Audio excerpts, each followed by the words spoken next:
Assalamualaikum warahmatullahi wabarakatuh. Perkenalkan, nama saya Indah Selviana Octaviani, NPM 17 14 18 10 17. Di sini saya akan mempresentasikan mengenai analisis jurnal saya yang berjudul Aplikasi Rhizobium dan Urea pada Pertumbuhan Semai Sengon Laut. Yang pertama adalah pendahuluan. Tanaman sengon laut atau yang disebut dengan Faraseriates falcataria merupakan famili Leguminosae dengan subfamili Mimosidae, yaitu tanaman ini mampu memfiksasi N2 atau nitrogen di udara karena bersimbiosis dengan bakteri Rhizobium. Tanaman ini memiliki karakteristik pertumbuhan yang relatif cepat dan memiliki nilai ekonomi yang tinggi. Keberhasilan suatu pengusaha hutan salah satunya tergantung dari kualitas bibit yang akan ditanam. Dalam pengaplikasiannya, pemberian pupuk urea dilakukan dalam penyemaian bibit tanaman sengon laut, namun memiliki beberapa kekurangan. Yang pertama yaitu mahalnya pupuk urea, yang kedua sulit dijangkau oleh petani, dan yang ketiga pupuk urea mudah menguap dan mudah tercuci. Oleh karena itu dilakukan pengaplikasian pada pertumbuhan tanaman sengon dengan bakteri Rhizobium. Selanjutnya yaitu pengaplikasian bakteri Rhizobium pada semaian sengon laut. Yang pertama yaitu dengan melarutkan 1 kg Rhizobium berbentuk serbuk dalam 100 liter air, kemudian disiramkan ke daerah sekitar akar tanaman dengan dosis disesuaikan dengan kapasitas lapang. Media tanam yang digunakan adalah tanah lapisan atas atau topsoil yang berasal dari lahan lingkungan persemaian mandiri KPHL Pesawaran yang telah disterilkan. Yang ketiga, proses inokulasi dilakukan selama 2 minggu setelah penyapihan. Pada fase tersebut membutuhkan asupan hara nitrogen yang lebih banyak untuk mengoptimalkan pertumbuhan daun. Hasil uji BNZ pada penelitian ini menunjukkan perlakuan inokulasi Rhizobium tanpa pemupukan memberikan respon pertumbuhan yang terbaik terhadap variabel penambahan tinggi, pertambahan diameter batang, panjang akar, berat kering akar, berat kering tajuk, jumlah bintil, dan persen bintil efektif. Selanjutnya yaitu mekanisme bakteri Rhizobium dalam menambat N2 di udara pada semaian sengon laut. Yang pertama, tanaman inang akan mengeluarkan senyawa protein spesifik atau yang disebut dengan indus sebagai sinyal agar diinfeksi oleh bakteri.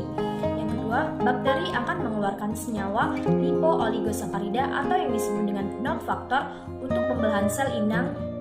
Kemudian, simbiosis akan terjadi apabila ada kecocokan masing-masing substrat yang dihasilkan. Yang ketiga, proses infeksi dimulai dengan cara penetrasi bakteri ke dalam sel rambut akar yang menyebabkan pertumbuhan rambut akar keriting. Hal tersebut disebabkan oleh auksin yang dihasilkan oleh bakteri Rhizobium. Yang keempat, benang infeksi terus berkembang sampai di korteks dan mengadakan percabangan. Percabangan menyebabkan jaringan korteks membesar yang dinamakan dengan bintil akar.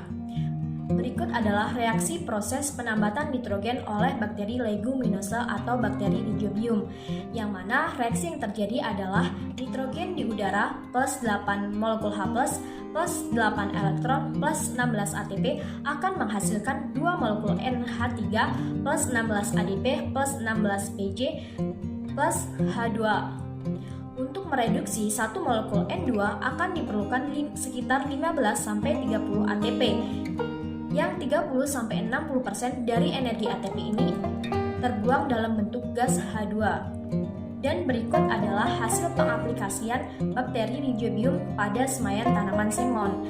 Maka akan dihasilkan bintil akar yang efektif cukup tinggi, yang dibuktikan dengan bintil akar yang berwarna kemerahan. Hal tersebut berarti bintil akar mengandung legemoglobin yang berfungsi untuk memfiksasi N2 di udara.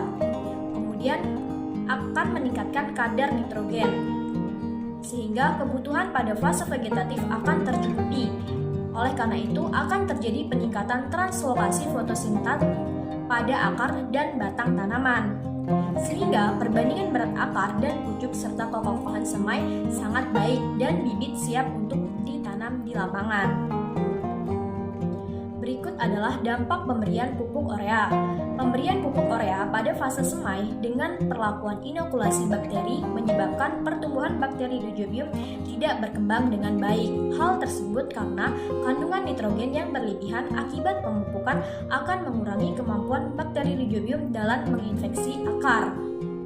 Menurut Wicaksono, DKK 2015, nitrogen di dalam tanah berbentuk nitrat atau NO3- yang mempunyai kemampuan menghilangkan bulu-bulu akar yang dibutuhkan bakteri untuk menginfeksi akar, sehingga akan mengurangi kemampuan akar untuk memproduksi bintil akar.